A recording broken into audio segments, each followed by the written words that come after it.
할렐루야, 3월 29일 수요일 묵상 말씀을 시작하겠습니다. 금식하리라.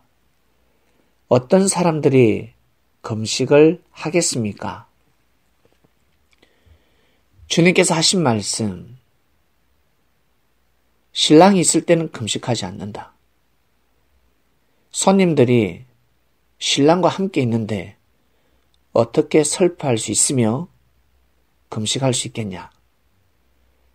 그러나 금식할 때가 있는데 신랑을 빼앗길 날이 이르니니 그때는 금식하게 될 것이다 하였습니다. 여기서 신랑은 누굴까? 바로 예수님을 뜻합니다. 이스라엘 백성들은 시대마다 하나님이 보내는 선지자들이 있었습니다.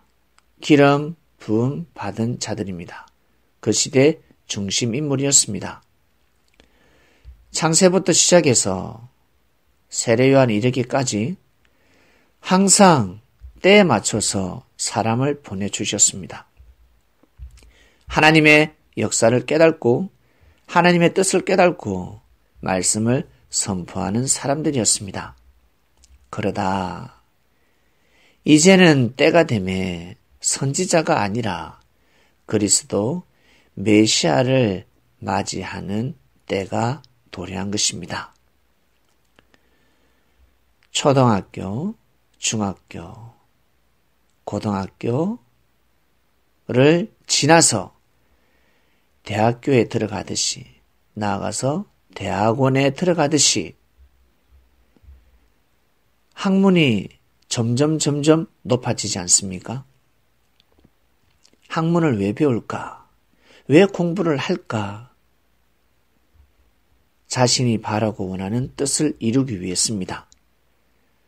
운동을 하는 사람들, 음악을 하는 사람들, 문화예술을 하는 사람들, 정치, 경제를 하는 사람들, 모든 분야에 있어서 전문성을 가진 사람들은 때가 있습니다. 준비하고 예배하지 않으면 그때를 맞이할 수 없습니다. 그때를 맞이하기 위해서 내가 바라고 원하는 뜻을 이루기 위해서 노력하는 것입니다. 멈추지 아니하고 끝까지 노력하는 것입니다. 아무리 환난과 핍박과 어려움과 시련이 있다 할지라도 낙심할 수밖에 없는 일, 포기할 수밖에 없는 일. 형제로부터 충격을 받았습니다. 시험에 들기 시작합니다. 그러나 실족하면 아니 됩니다. 왜?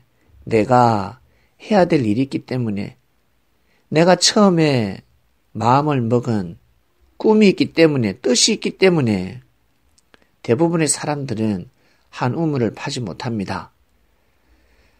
지겹거든요. 몸살이 나기도 하고 힘들기도 하고. 그러나 포기하지 않는 자는 물을 보게 됩니다. 반석에서 터져나오는 물을 먹을 수 있습니다. 하나님이 주시는 은혜의 물입니다. 영생의 물입니다. 인류 역사 가운데 제일 귀한 때가 언제였을까? 여러분은 어느 때로 돌아가고 싶습니까? 누굴 만나고 싶습니까? 이순신 장군? 세종대왕? 나폴레옹? 누구를 만나고 싶습니까? 구약의 아브라함? 아니면 다윗? 남자들은 에스더를 만나고 싶습니까? 여성들은 요셉을 만나고 싶습니까? 누구를 만나고 싶습니까? 예수님이 그리스도 메시아라는 사실, 이 진리를 아는 사람들은 아마 예수님을 만나고 싶어 할 것입니다. 예수님을 만나야 합니다. 왜 예수님을 만나야 할까? 하나님의 말씀을 선포하셨기 때문에 그러합니다. 진정한 하나님의 말씀, 70%, 80%, 90%도 아닌 완전한 말씀, 100%의 말씀을, 진리를 선포하셨기 때문입니다. 그때로 돌아가고 싶은 것입니다.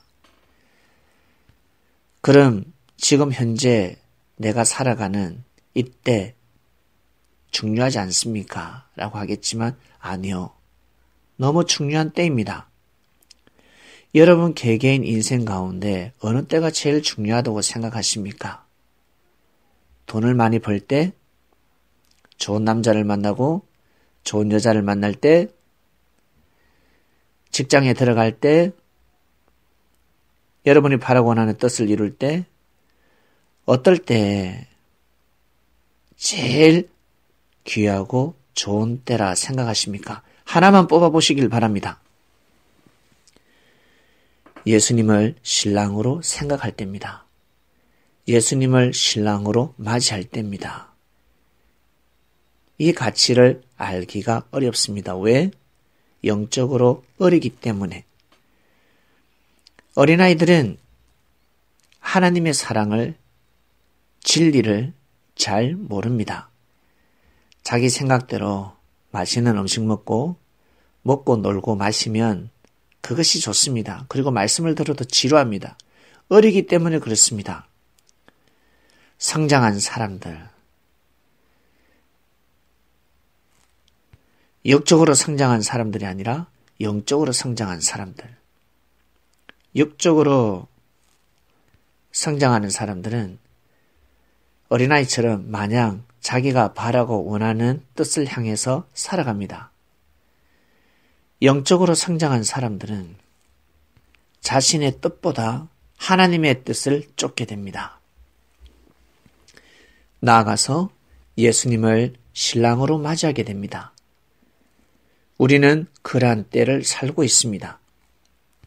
예수님 오시기 전 구약의 사람들은 영의 세계에서 예수님을 맞이할 것이며, 예수님 이후 태어난 사람들은 육신을 쓰고 예수님을 맞이해야 합니다. 예수님의 말씀을 받아들여야 한다는 뜻입니다. 하나님의 사랑을 받아들여야 합니다. 그래야 속사람이 아주 멋있게 아름답게 건장하게 장성할 수가 있는 것입니다. 온전한 마음으로 건장한 속사람을 주관할 수 있다는 뜻입니다. 그리스도인들은 예수님을 그리스도 메시아로 맞이할 때 하나님의 일을 할 수가 있습니다. 은혜스러운 하나님의 일을 할 수가 있습니다. 찬양을 할 수 있으며, 그리고 기도를 할 수 있으며, 그리고 형제들에게 진심으로 봉사하며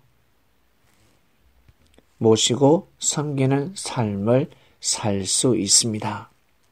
누구 때문에? 신랑 때문에. 신랑을 만났기 때문에 혼인잔치집에 가고 있는 모든 사람들이 맛있는 음식을 먹으며 열심을 낼 수 있는 것입니다. 그 당시 사람들,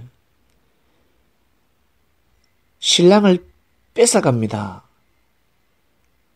예수님 살아생전에도 예수님을 뺏어갑니다. 마음에서 뺏어갑니다. 예수님을 못 믿게 합니다. 많은 핍박이 있었습니다. 실족시킵니다.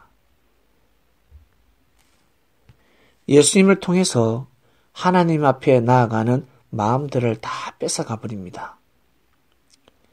신랑을 빼앗기면 아니 됩니다.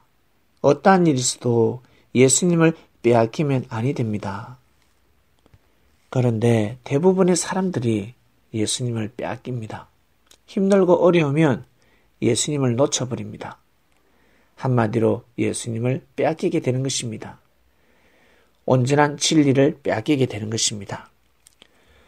모세를 놓쳤다. 출애굽하다가 나 잠깐 졸았는데 사람들이 어디를 갔는지 모르겠다. 동쪽으로 갔는지 서쪽으로 갔는지 무리를 이탈했는데 알 길이 없다. 이를 어떡하지? 모세를 통해서 하나님 앞에 나아가는 때였습니다. 모세를 놓치면 아니 되는 때였습니다. 어떠한 일이 있어도 모세를, 여호수아를 따라가야 했습니다. 누구라면? 이스라엘 백성이라면, 이와 같이 그리스도인이라면 모세를, 여호수아를 따라가는 것이 아니라 예수님을 따라가는 것입니다. 그리스도를 따라가는 사람들이 바로 그리스도인입니다. 그리스도인이라면 반드시 그리스도를 따라가야 합니다. 예수님을 따라가야 합니다. 예수님이 신랑이었습니다.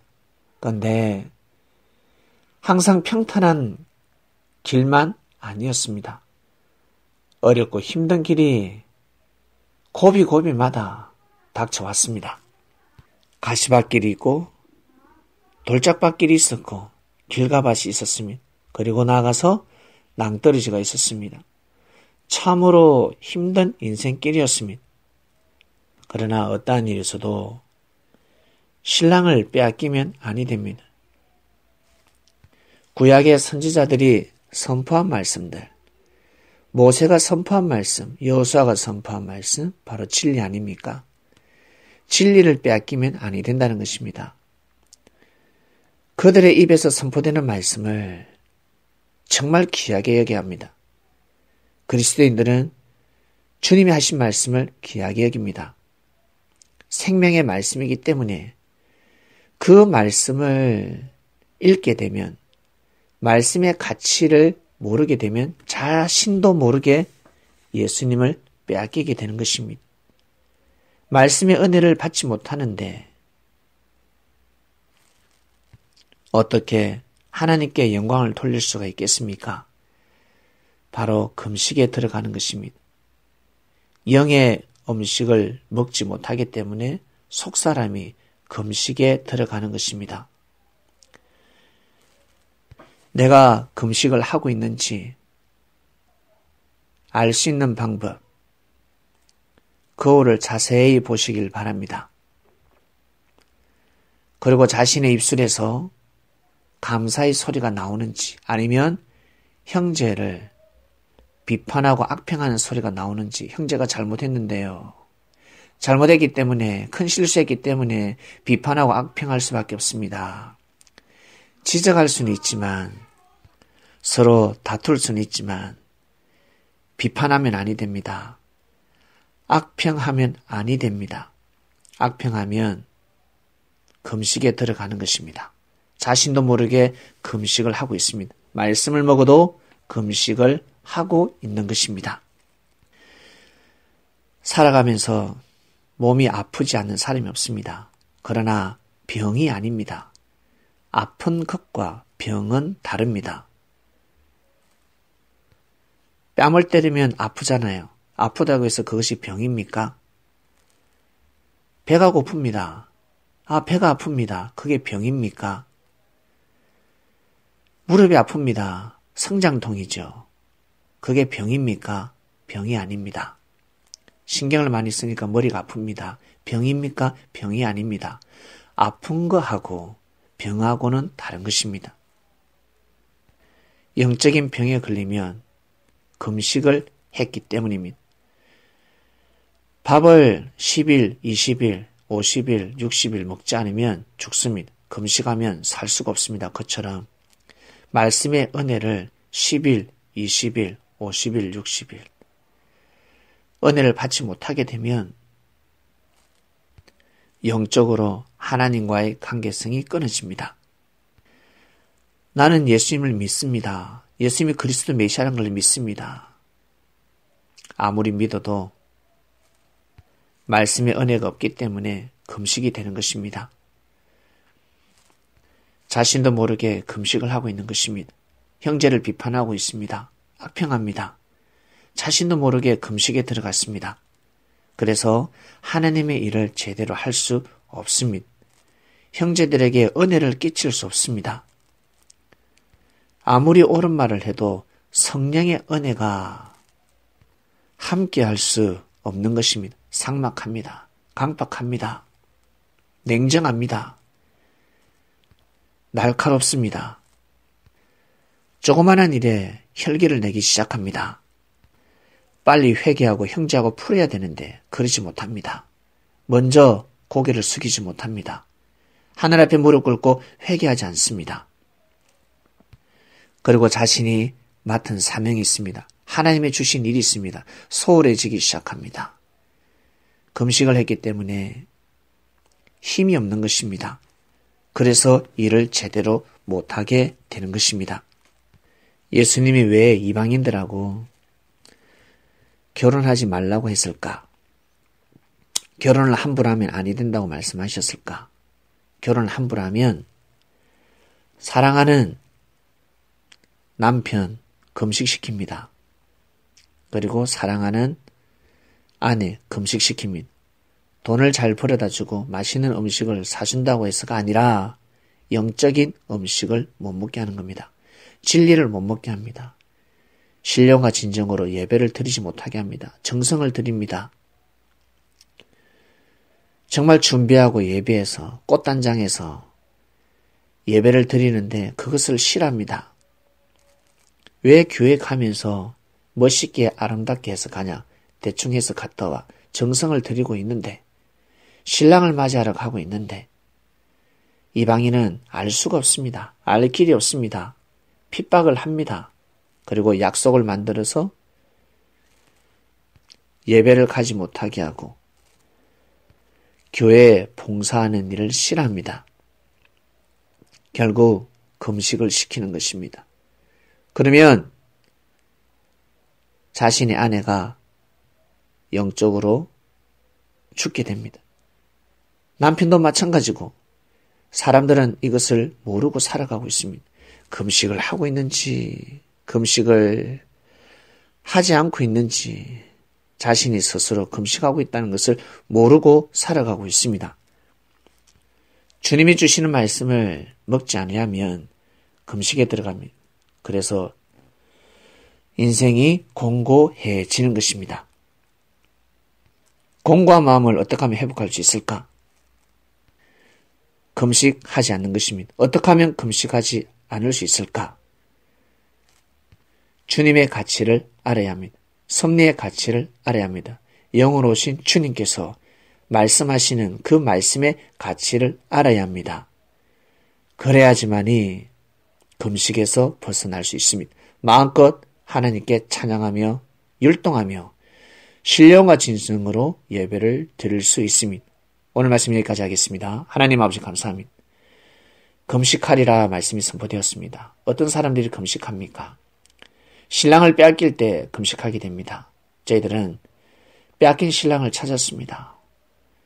예수님을 온전히 믿고 살아가는 귀한 인생이 되었습니다. 귀한 말씀으로 우리의 삶을 인도해 주셔서 감사합니다. 이 말씀을 듣는 모든 그리스도인들이 신랑을 영원토록 빼앗기지 않는 삶을 살 수 있도록 인도하여 주시옵소서. 오늘도 승리하는 삶을 살기를 원합니다. 감사함을 드리며 사랑하는 예수님의 이름으로 기도드립니다. 아멘.